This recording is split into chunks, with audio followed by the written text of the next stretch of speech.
The oldest letter was dated March 9th, 3 years ago. I know because she wrote the date in the top right corner the way people do when they're writing something they want to remember. Dear Ethan, it started. I sat with you at the park today for 2 hours, and you told me about the girl from the bookstore, and I laughed in all the right places. And I want you to know that when I got home, I sat in my car for 15 minutes because I couldn't make my hands stop shaking. That was letter 1. There were 42 more. I found them on a Tuesday in a shoebox in her closet while looking for a leash for her dog. She was in Michigan, visiting her parents. She'd be home in 7 days, and I had just read the thing my best friend had spent 3 years making sure I would never see. I should back up, because none of this makes sense without the rest. My name is Ethan, I'm 34, and I design logos and brand packages for small companies, which means I sit in my apartment in front of 2 monitors and move rectangles around until someone pays me. I work remote, which sounds like freedom, until you realize freedom is just another word for nobody checks on you. I moved to this side of the city 2 years ago because the rent was cheaper, and because Megan, my girlfriend at the time, said the neighborhood had character. It did. We broke up 6 months ago anyway. 2 years together, and she left on a Wednesday. Took the good pillows and the toaster that actually worked. I kept the apartment and the quiet, and I told myself the quiet was what I'd been missing. I'm good at telling myself things. I'm less good at believing them past midnight. I should talk about Nadia. Nadia Kowalski. 32, editor at a small press that publishes original travel guides. Brown hair she ties up with whatever's available, which I've seen include a pencil, a phone charger cable, and once a twist tie from a bread bag. She drinks her coffee so light it's almost milk. She says the word apparently more than anyone I've ever met, and she laughs with her whole body, this full lean-back thing where she puts one hand on her chest like she's trying to keep something from escaping. I've known her for 4 years. She's my best friend. And until 40 minutes ago, that sentence didn't come with an asterisk. We met at Rosewood Dog Park on a Sunday morning in April 4 years ago. I had Charlie then. Charlie was a mutt brown and white, some kind of beagle mix who didn't like other dogs much, but tolerated the ones who didn't try too hard. He was 11 years old, and his back legs were going, but he still wanted the park every morning. He'd sit in the grass near the bench and watch the other dogs run, and you could see him remembering what his legs used to do. Nadia had Goose. Golden Retriever, 3 at the time, 7 now. Goose was the kind of dog who loved everyone without asking permission first. He'd come barreling across the park at full speed and crash into whoever was closest, tail going so fast it blurred. Charlie hated it. The first time Goose came running at him, Charlie just sat down and looked at me like, "Are you going to handle this or should I?" I didn't handle it. Nadia did. She came running after Goose yelling, "Goose, no, Goose, leave it, Goose." And by the time she got to our bench, she was out of breath and apologizing and holding Goose by the collar, and her hair was falling out of whatever she'd used to tie it up that morning. "I'm so sorry," she said. "He has no boundaries." "It's fine," I said. "My dog also has no boundaries. His boundary is everyone should leave him alone." She laughed. Not the polite kind, the full, lean-back, hand-on-chest kind. And Charlie looked up at Goose, and Goose looked down at Charlie, and Goose licked Charlie's ear, and Charlie let him, which was the most generous thing Charlie had ever done for another living creature. That was it. That was how it started. A golden retriever with no concept of personal space and a beagle mix who made one exception.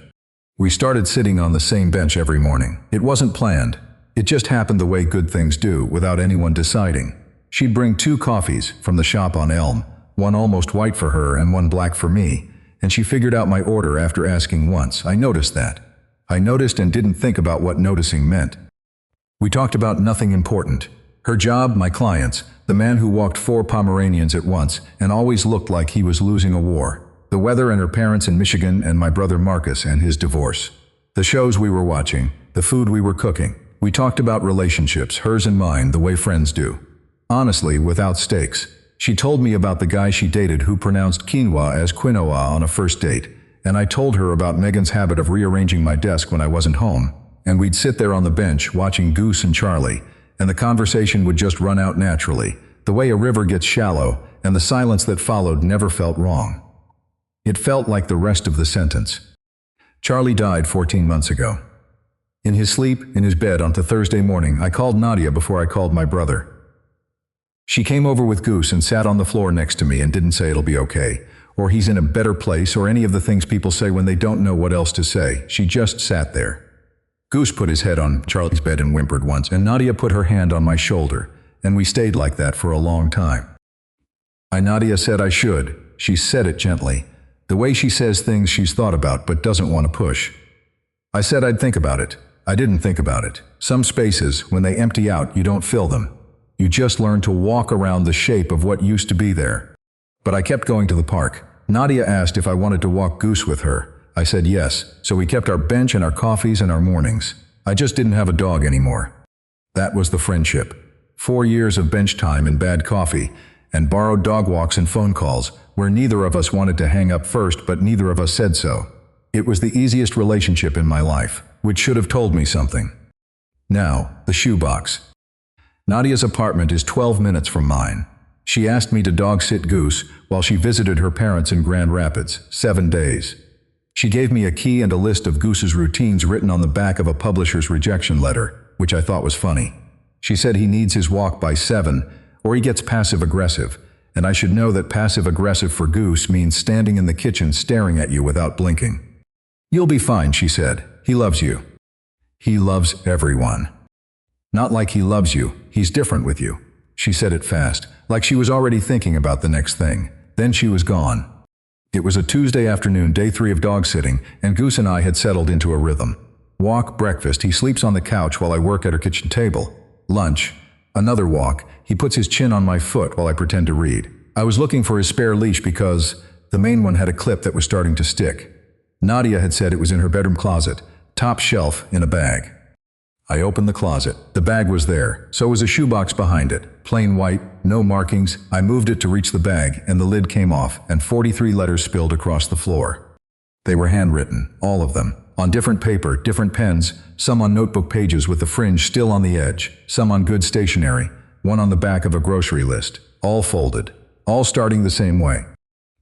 Dear Ethan. I sat on her bedroom floor with Goose standing next to me, his tail going slow and uncertain like he knew something was wrong, and I read the first one again. The one dated March 9th, 3 years ago. I sat with you at the park today for 2 hours, and you told me about the girl from the bookstore. And I laughed in all the right places, and I want you to know that when I got home, I sat in my car for 15 minutes, because I couldn't make my hands stop shaking. I remember that day, the bookstore girl, and the way she changed everything, without knowing it. Her name was Rena, and she worked at the register, and she'd recommended a novel to me, and I'd asked for her number, and she'd written it on the receipt. I told Nadia about it on the bench, like it was good news, like she'd want to know. She smiled, and said, "That's great, Ethan." And she said I should text Rena that night before I lost my nerve. I texted Rena that night. We went on 3 dates. It didn't go anywhere. I told Nadia that too, on the bench, and she handed me my coffee and said her loss, and we moved on. That was the day her hands were shaking in her car. I went through them in order. I don't know why. Part of me wanted to stop after the first one and put them back and close the closet and take Goose for his afternoon walk and pretend Tuesday was still Tuesday. But the handwriting pulled me through. Her handwriting is small and slanted left, the kind that looks like it's leaning into a wind, and every letter started with my name in that same careful hand, and my name looked different when she wrote it. Like it meant more than I'd ever thought it could. I didn't read all 43 that afternoon. I read maybe 10, enough to know. She wrote about our mornings, the coffee, the bench, the way I talked about Megan and how she'd go home afterward and stand in her kitchen and press her hands flat on the counter and breathe until the feeling passed. She wrote about Charlie dying, about watching me fall apart, about how she wanted to say something that day on my floor, but the words she had were the wrong shape for what I needed. She never sent them, and she never planned to. They were just hers, a place to put the things she couldn't say out loud. I put the letters back in the box. I put the box back on the shelf. I closed the closet door. I stood in Nadia's bedroom with my hands in my pockets, and Goose sitting at my feet looking up at me with that patient golden retriever face. And I did the math. 4 years of mornings, every coffee, every time she said her loss, or you deserve better, or I'm happy for you. All of that was real, and underneath all of it, running like a wire through every conversation we'd ever had, was this. I called Marcus. My brother is 40, divorced, lives 2 towns over in a house that's too big for one person, but he won't sell because he says the garage has good light. He's a high school history teacher and the kind of man who gives advice in the form of long pauses. I found something, I said. Found what? Letters. Nadia wrote me letters, 43 of them over 3 years. She never sent them. Marcus was quiet for a long time, long enough that I checked to see if the call dropped. Then he said, "Are they love letters?" "I don't know what they are." "You know what they are, Ethan." I sat down on Nadia's couch. Goose jumped up next to me, which I'm pretty sure he's not supposed to do, and leaned his full weight into my side, 70 pounds of warm golden retriever pressing into my ribs like he was trying to hold me together. "What do?" I said. Marcus made a sound, half laugh, half something else. "You're asking the wrong person." I had something good for 12 years and I couldn't figure out how to say so until she was packing boxes. He said it flat. No drama, just a fact the way you state a fact that's cost you more than you can calculate. I knew about Marcus's divorce. The broad strokes. He and Julie had been high school sweethearts, married at 26, split at 38. He'd told me once, late at night over whiskey, that the worst part wasn't the fighting. The worst part was realizing he'd loved her the whole time and had somehow never made her believe it. "I don't know what to do with this," I said. He said, "I know the feeling." We hung up. I put my phone on the coffee table. Goose was still pressed against me, his head on my thigh, breathing slow and steady like a metronome. I sat there for a while, I don't know how long. Outside the window the light was doing that late afternoon thing where everything turns gold and then doesn't. I got up, clipped the spare leash to Goose's collar, walked to the park. Our bench was empty. It usually is on Tuesday evenings. I sat down in my spot, the right, the side I always sit on. Nadia sits on the left. She tucks one leg underneath her and holds her coffee with both hands even when it's not cold, and she watches Goose run, and sometimes she closes her eyes and tips her face up toward whatever sun there is. I sat there alone. Goose lay in the grass at my feet, in the same spot where Charlie used to sit, and he watched the other dogs the way Charlie used to watch them, patient and undemanding. 4 days until she comes home, and I had 4 days to decide what the shoebox changes, if it changes anything, if I'm allowed to let it. The bench felt wider, with just me on it. I could feel the empty space on the left side like a draft through an open window, and I kept thinking about her handwriting, how my name looked in her hand, how she'd written 43 letters to a person sitting right next to her and never once let the pen slip into her voice. Goose lifted his head and looked toward the parking lot, ears forward the way he does when he hears a car that sounds like Nadia's. It wasn't her car. He put his head back down. I knew I'd go back to the closet. I knew I'd read the rest of them. I just didn't know yet what I'd do with what they said. I went back to the closet on Wednesday morning before the sun was fully up. Goose was still asleep on the couch, one paw hanging off the edge, twitching like he was chasing something in a dream. I stood in Nadia's bedroom doorway and told myself I was just going to read a few more, get some kind of context, understand what I was holding before I decided what to do with it. That's what I told myself. But I was already sitting on the floor with the shoebox in my lap before the thought finished forming. I didn't read them in order this time. I spread them across the carpet and read by instinct. Whichever one my hand went to, that's the one I opened. The early letters had this quality I couldn't name at first. Then I figured it out. She was performing. Writing the way you write when you think someone might eventually read it, even if you've told yourself they won't. The handwriting was neater, the sentences were careful. She edited herself mid-thought, crossed out words and replaced them with safer ones. The second letter was dated April of that first year. She wrote about a Tuesday morning at the park when I told her about a client who wanted a logo that looked like trust but edgier. She said she laughed so hard she inhaled her coffee, and it came out her nose and she was mortified. Then she wrote, "I keep making a list of reasons this is a bad idea. You're not over your ex. We see each other every day, you call me buddy sometimes, and I hate it, and I can't tell you I hate it.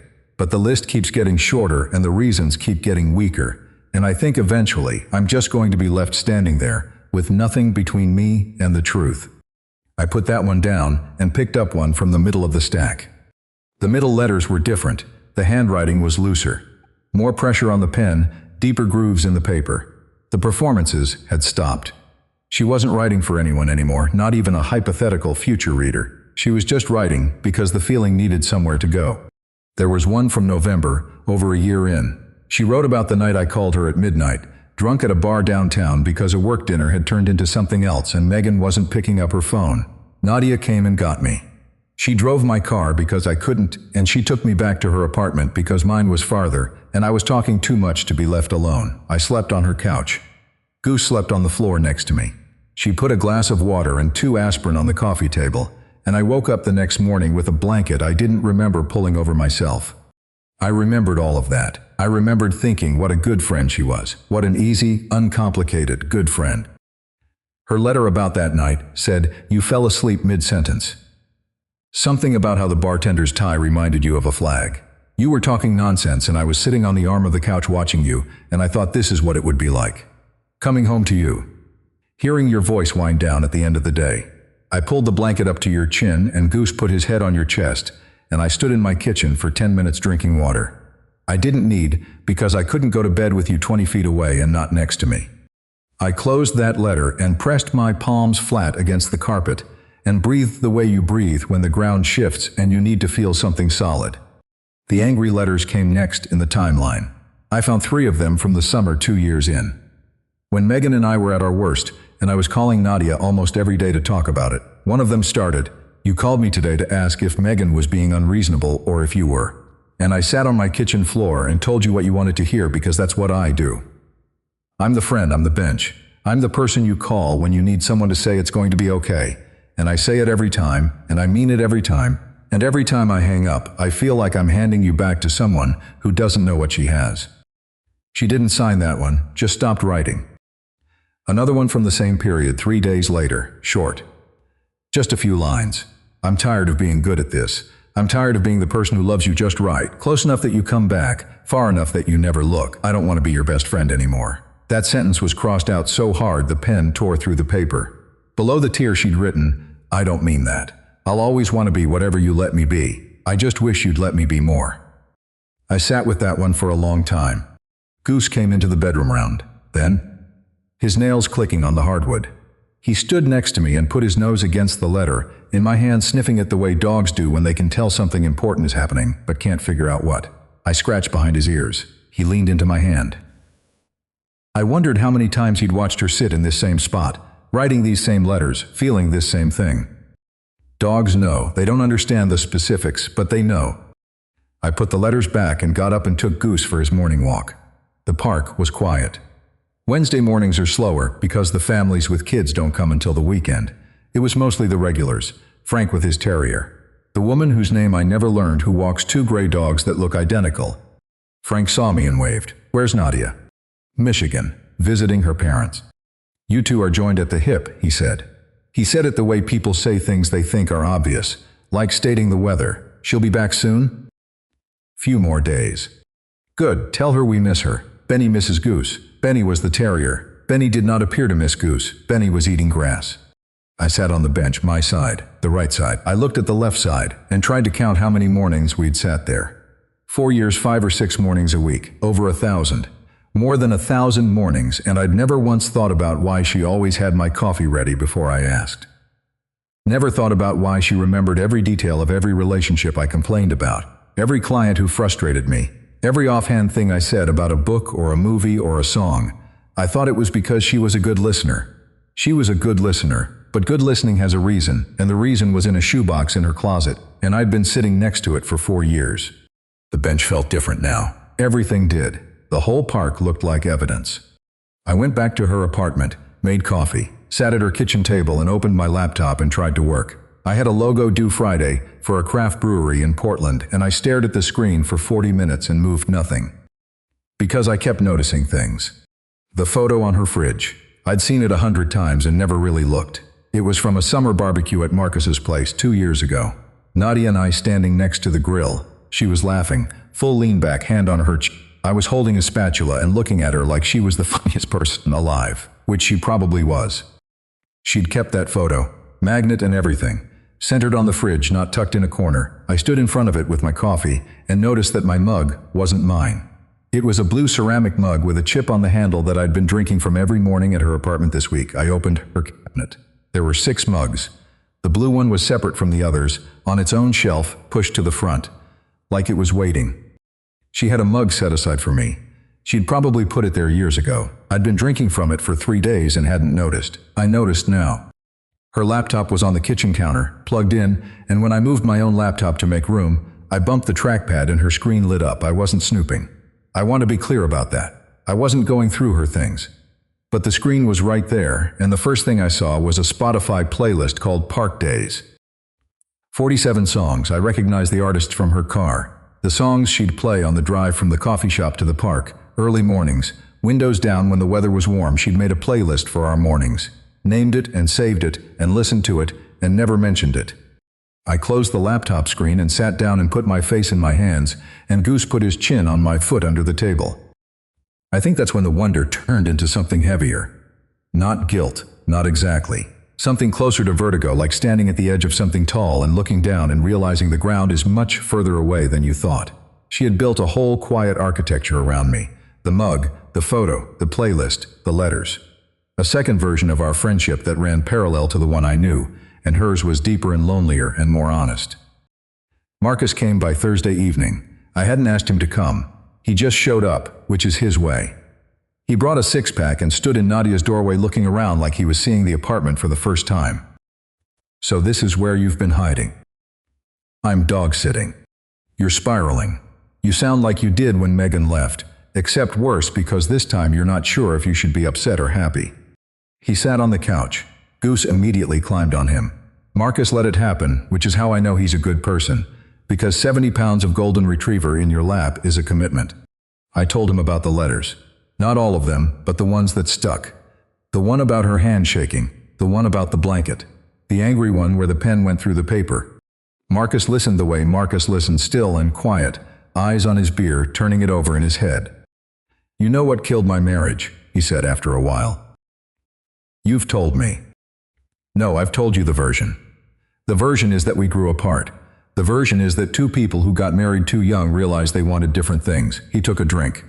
"The real thing is simpler. I saw it. The whole time I saw exactly what Julie was and what she needed, and I told myself I'd say something tomorrow. Every day was going to be the day. And then one day she was packing and I was standing in the kitchen, and I realized I'd been so busy planning to say it that I never said it." He looked at me. "How many letters?" 43. 3 years of saying it on paper because she couldn't say it out loud. Sound familiar to anyone? It did. It sounded like Marcus, standing in his kitchen watching Julie fold sweaters into boxes. "I don't know how I missed it," I said. "You didn't miss it. You chose not to see it. There's a difference. Missing it means the signs weren't there. You're telling me there's a photo on the fridge and a mug in the cabinet and 43 letters in a shoebox. The signs were everywhere. You just weren't ready." We sat with that. Goose shifted in Marcus's lap. The apartment was quiet except for the sound of traffic outside and Goose breathing. "What are you going to do?" Marcus said. "She gets back Sunday." "That's not what I asked." "I know." He left around 9, hugged me at the door, which Marcus doesn't do often, so it meant something. I stood in the hallway listening to his car start and pull away, and then I went back inside and sat on the couch with Goose and did not turn on the television and did not open my laptop and did not do anything except sit there in Nadia's apartment, surrounded by all the things she'd arranged around the shape of me. I went back to the shoebox. I'd read maybe 30 of the 43 by then, spread across 3 days, and I'd been circling the ones near the past, the recent ones. They were quieter than the middle letters. The anger had burned out. What replaced it was something that scared me more. Sadness, but not the kind that comes from losing something. The kind that comes from accepting that you never had it. The most recent letter was dated 2 weeks before she left for Michigan. 2 weeks before she handed me her key and told me Goose needs his walk by 7. The handwriting was steady, without a single crossed-out word or torn edge. She'd stopped fighting with herself. It started the same way they all did. "Dear Ethan," and then she wrote the thing that changed everything. "I've decided this is the last one. Not because I don't love you. I think we both know that's not going to stop, but because I've been writing to a version of you that lives in these pages, and he's not real. The real you is out there, and he deserves to hear it from me, not from a piece of paper.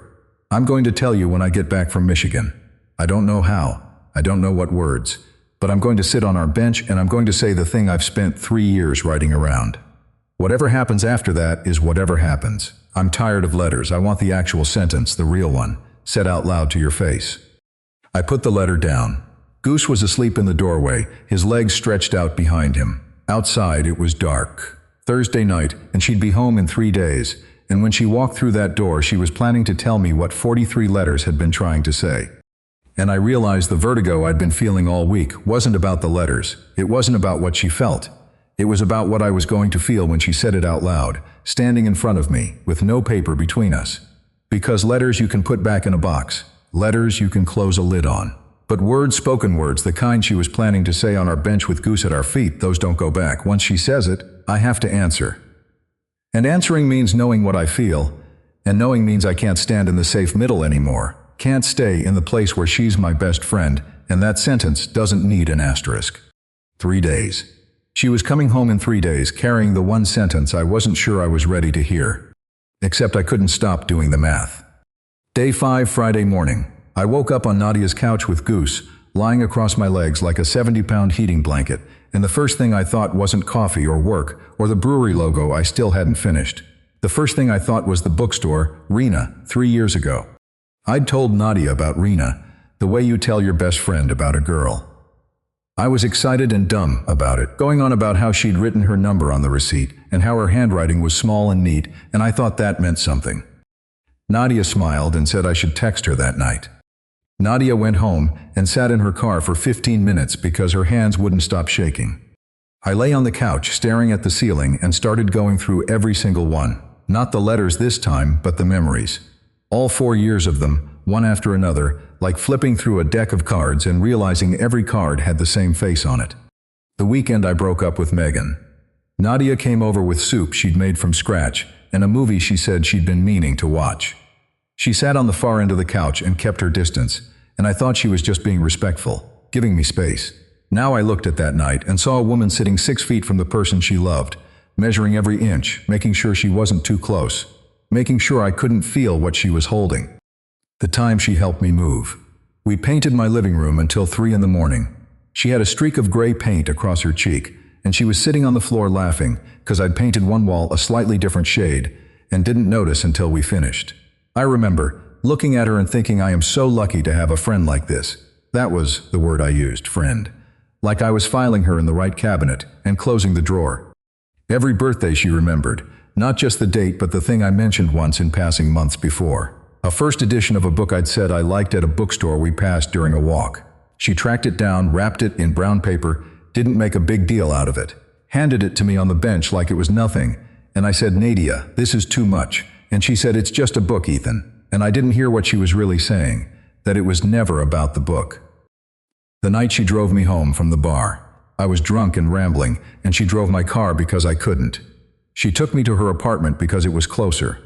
I fell asleep on her couch mid-sentence, and she covered me with a blanket and put water and aspirin on the table. I'd read her letter about that night. She stood in her kitchen for 10 minutes afterward, drinking water she didn't need, because she couldn't go to bed with me 20 feet away and not next to her. All of it. Every dinner, every walk, every time she said her loss about whatever girl didn't work out. Every time I called her at midnight because I was sad or bored or lonely, and she picked up on the second ring, always the second ring. Never the first, because that would have looked too eager. Never the third, because she couldn't wait that long. I counted the times she'd said, I'm happy for you. When I started dating Megan. When I got the big client in Seattle. When I told her Megan and I were talking about moving in together. Each time that same careful smile, the one where her mouth moved right but something behind her eyes stayed still. I thought it was just her face. Some people smile like that. I'd believed that for 4 years. It wasn't just how she smiled. Goose needed his walk. I clipped the leash and we went to the park, and I sat on the bench, my side, and watched the morning happen around me. Frank wasn't there. The woman with the 2 gray dogs wasn't there. It was just me and Goose, and a guy throwing a tennis ball for a Labrador across the field. My phone rang. Nadia. My chest did something it doesn't usually do. This tight, pulling thing right below my sternum. I picked up. Hey, she said. Hey. How's Goose? Is he eating okay? He gets weird about the wet food sometimes. He's eating fine. He's right here. Tell him I miss him. I looked at Goose. He was lying in the grass, ears forward, watching a squirrel. He says he misses you too. She laughed. The real kind. The full lean back with her hand on her chest, and I could hear it through the phone the same way I'd heard it 1,000 times on the bench. How's Michigan? I said because I had to say something. Because the alternative was silence, and silence on the phone with Nadia was something I'd never been afraid of until now. Good. My mom tried to reorganize my old bedroom and found my 6th grade yearbook. I wrote future journalist under my photo, so that worked out great. Editor at a cookbook press is close enough. Close enough, sure. Today I helped her make pierogi from her grandmother's recipe. We made like 100 of them. I can't feel my fingers. She sounded normal. She sounded like Nadia. And that was what killed me, sitting there, on the bench, holding the phone to my ear. She sounded like the person I'd known for 4 years telling a funny story about her mom's kitchen, and I had to pretend I didn't know what was underneath all of it. I had to match her tone and ask the right follow-up questions, and laugh when she said something about her dad falling asleep during a movie, and the whole time I was holding the shoebox in my head, all 43 letters stacked on top of each other, and she had no idea. "You okay? You sound quiet." "I'm fine, just tired." "You sure?" "Yeah, tell your mom I said hi." "I will. She likes you. She keeps asking when you're going to visit." "One of these days." "She means it, Ethan. She's not just being polite." "I know." We hung up. I put my phone on the bench next to me and pressed my palms flat on the wood and breathed. Goose came over and put his head on my knee, looking up at me with those patient brown eyes. I scratched behind his ears. He leaned into my hand. I went back to her apartment and sat at the kitchen table and opened a drawer and pulled out a piece of paper. White and lined, the kind she uses for her letters. "Dear Nadia," I wrote. I stared at those 2 words for a long time. Then I put the pen down, because I didn't know what came next. I'd never had to name what she was to me. She was Nadia. She was the bench, and the coffee, and the phone calls, and the person I didn't have to explain myself to. She was the one I called first, about everything, always. All the background of my life, except she wasn't background at all. She was the whole frame. I'd just been too close to see the edges. I picked the pen back up and tried. I wrote 3 sentences, read them, crossed them out, and started again. Wrote 2 more and crossed those out too. The words kept coming out wrong, too big or too small, too much like something or not enough like anything. I didn't know how to tell someone what they meant to me when I'd spent 4 years not knowing it myself. It's easy to say I love you when you felt it building, when you can point to a first date, a first kiss, a moment where everything clicked. It's different when the feeling was always there, and you just refused to look at it. There's no origin story for something that didn't begin. It just was, and I never noticed, and that's the part I couldn't write around. I crumpled the paper and threw it in the trash. Goose watched me from his spot under the table, his chin on my foot, his tail doing one slow wag. "I know," I said to him. "I know." Marcus called that evening. I was standing at Nadia's kitchen window, watching the streetlights come on, Goose asleep on the couch behind me. "Have you figured out what you're going to do?" he said. "No, hello, that's Marcus." "No." "She's coming back Sunday, right?" "Sunday." He was quiet for a few seconds. I could hear him breathing, the way he breathes when he's thinking about something that costs him more than he wants to let on. "I want to tell you something," he said, "and I don't want you to argue with me about it." "Okay."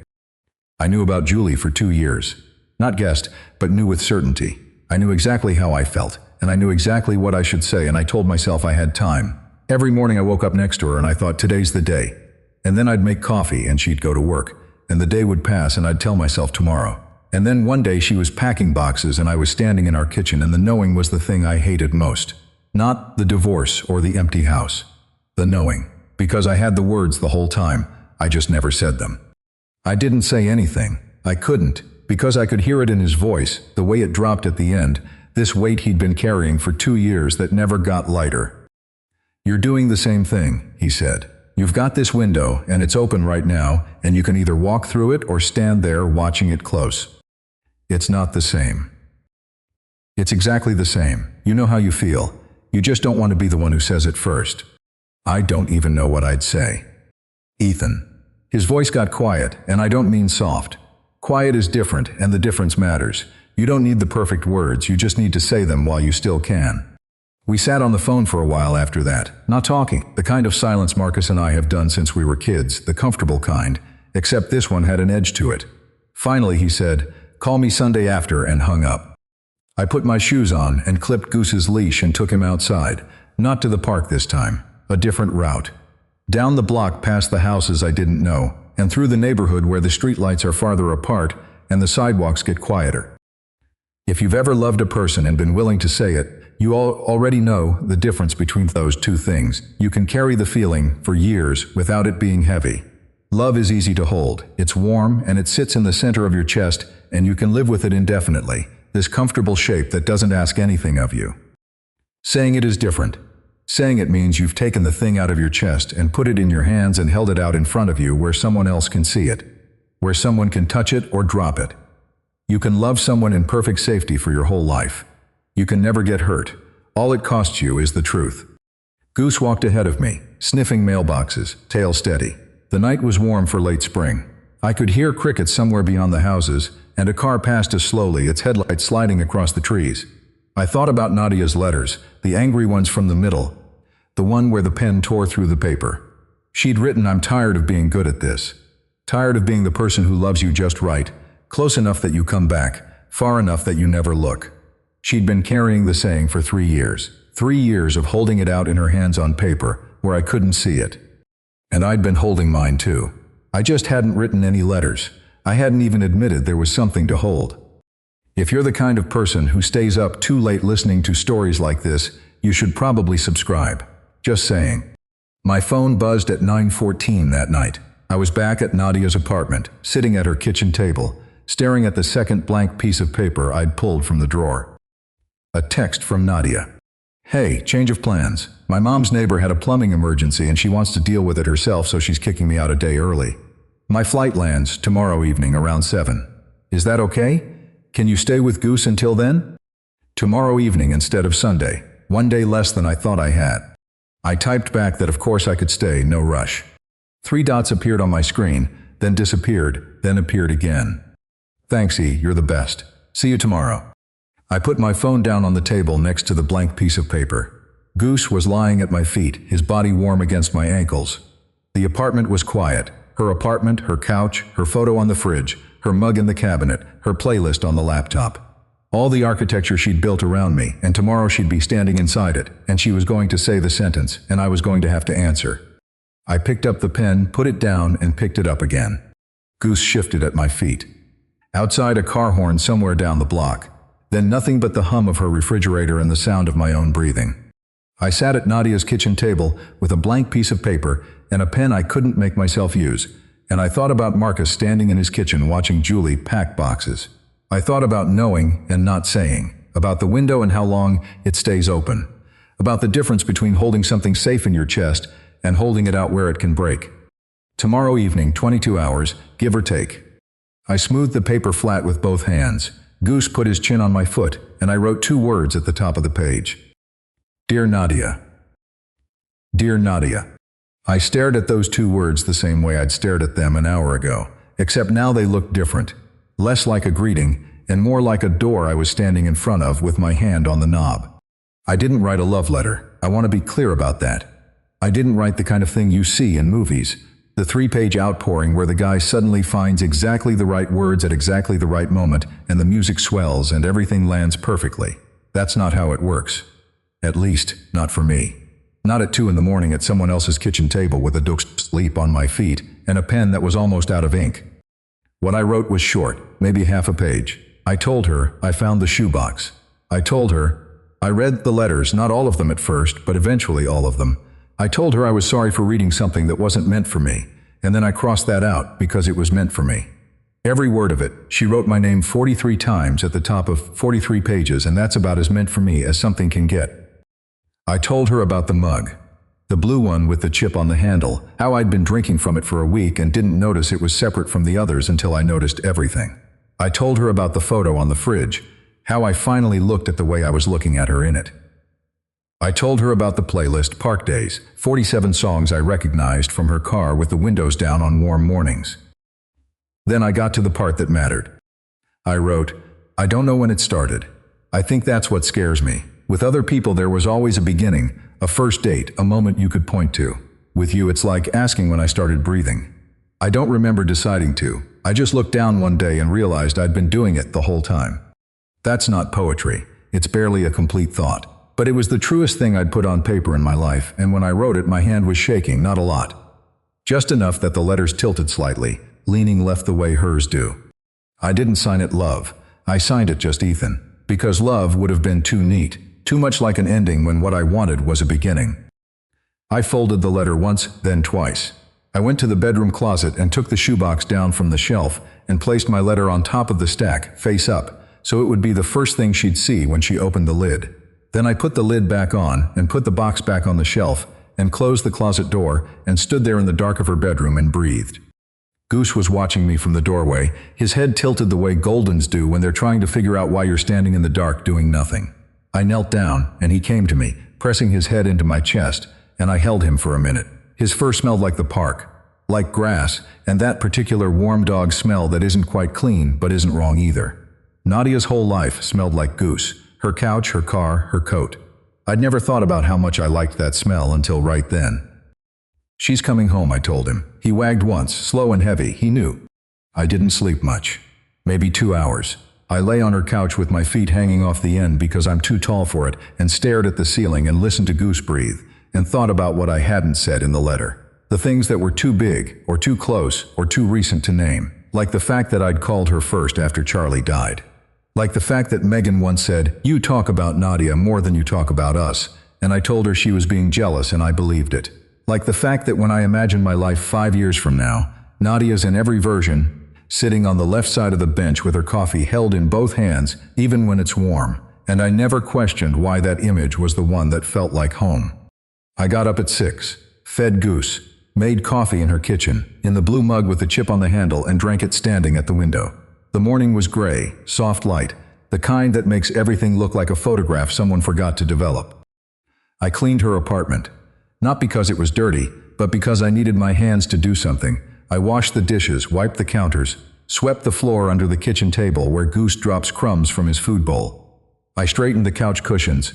I folded the blanket I'd been using and put it on the arm of the couch the way she keeps hers. Small things, the kind of things you do when you're trying to put a space back the way you found it, even though nothing about how you found it is the same anymore. I took Goose to the park one last time. Not last as in forever. Last is in this version. The version where I sit on this bench as a man who doesn't know. The park was quiet. Saturday morning, early enough that the regulars hadn't come yet. I sat in my spot the right side, and Goose lay in the grass at my feet in Charlie's old spot. The bench was cold from the night. I put my hands flat on the wood and looked at the left side, Nadia's side, and tried to remember the first morning we sat here together. I couldn't find it. Not the date, not the weather, not what we talked about. It just blended into every other morning, the way things do when they become part of you without permission. I sat there for a long time, an hour, maybe more. Goose didn't rush me. He lay in the grass and watched the birds and occasionally lifted his head when someone walked past, then put it back down. Patient in the way only dogs can be patient, without resentment, without counting the minutes. Around 11 I walked back to her apartment. I checked the closet one more time. The shoebox was where I'd left it, my letter on top. I closed the door and went to the kitchen and sat down. I pulled out my phone, opened a text to Marcus, typed 3 words. I wrote one. He responded in under a minute. Good, now don't leave. That was it. No long message, no follow-up questions. Marcus knew what I wrote one meant the same way he knew what I found something had meant on Tuesday. Because Marcus had spent 2 years knowing what he should say and never saying it, and he could hear the sound of someone finally picking up the pen. I put my phone away. The apartment was clean, the letter was in the box. Goose was on the couch full and walked in content. There was nothing left to do except wait. I thought about leaving, not running, not escaping. Just leaving the key on the counter, texting her that everything went fine, going home to my apartment 12 minutes away and sitting in my own quiet and letting whatever happened happen at a distance. That would have been the safe thing. The version of this where nobody has to stand in front of anyone and be seen. I stayed. I stayed because of Marcus standing in his kitchen, watching Julie pack boxes. Because of the knowing. The knowing is the thing he hated most, he said. Not the divorce, not the empty house. The knowing. He had the words and he never said them. And now he lives in a house too big for one person because the garage has good light. I didn't want good light. I wanted to be in the room when she opened the door. Her flight landed at 7. By 6:45 I was sitting on her couch with Goose beside me, and my hands in my lap, and my heart doing something fast and irregular that I kept trying to slow down by breathing. It didn't work. Breathing is automatic until you start thinking about it, and then it's the hardest thing in the world. I heard her car in the parking lot at 7:22, then footsteps on the stairs, then the key in the lock. Goose was off the couch before the door was halfway open. He hit her at full speed, all 70 pounds tail blurring, the same way he'd hit Charlie that first morning at the park 4 years ago. She dropped her bag and knelt down and caught him, and he was licking her face and she was laughing.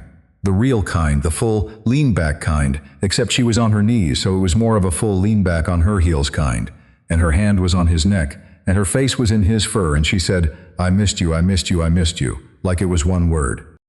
Then she looked up and saw me. I was standing by the couch. I don't remember standing up. My hands were at my sides and I wasn't smiling, and I think she knew the second she saw my face, because something in her expression shifted. Not a lot, just enough. The way the light changes when a cloud moves, and the room gets one shade darker, and you feel it before you see it. "Hey," she said, still kneeling, her arms around Goose. "Hey." She stood up slowly. Goose pressed against her leg, looking between us, tail still going but slower now. She was wearing a gray sweater I recognized, and her hair was up, with something I couldn't see from across the room, and she looked exactly like Nadia. Exactly like 4 years of mornings and coffee and bench, and every version of her I'd ever known, and also nothing like any of it, because I was seeing her now. "Did you find them?" she said. Not a question. Exactly. She didn't raise her voice at the end the way you do when you're asking. It was flat and quiet, and she said it looking right at me, and I could see the exact moment she stopped holding. "Yeah," I said. She closed her eyes. Just for a second, her jaw tightened and her hands went still, and she stood there in her doorway with her bag on the floor, and her dog against her leg, and the whole of what she'd been carrying for 3 years visible on her face for the first time. "How many?" she said. "All of them." She opened her eyes. They were wet, but she wasn't crying, not yet. She was holding it the way she holds everything, carefully, with both hands. "I was going to tell you," she said. "When I got back, I had a plan." "I know. I read that one, too." She almost smiled, almost. This small movement at the corner of her mouth that started and started again. "Of course you did." "I wrote you one," I said. Her face changed. I can't describe how. It was like watching someone hear a sound they'd been listening for so long they'd stopped believing it existed. Her chin dropped and her brow pulled together, and she said, "You what?" "It's in the box, on top." She looked toward the bedroom, then back at me. Her hand came up and pressed flat against her chest, the same gesture she makes when she laughs, but she wasn't laughing. She was just holding herself together. "I don't want to read it," she said, and her voice cracked on the last word. "I want you to tell me." The apartment was quiet. Goose had moved to his spot by the couch and settled down, chin on his paws, watching us with the calm certainty that whatever was happening was going to be fine. The refrigerator hummed. The light in the kitchen was the warm kind, yellow, the kind that makes everything look like the end of a long day. "I don't have the right words," I said. "I tried. I sat at your table for 3 hours, and I tried to figure out when it started, and I couldn't, because I don't think it started. I think it was always there, and I wasn't looking." She was crying now. Quiet tears, no sound, just her face, and the way she held it still like she was afraid of moving. "I'm looking now," I said. She crossed the room, not fast, not slow. She sat down next to me on the couch, close enough that her shoulder pressed against mine, and she didn't say anything, and I didn't say anything.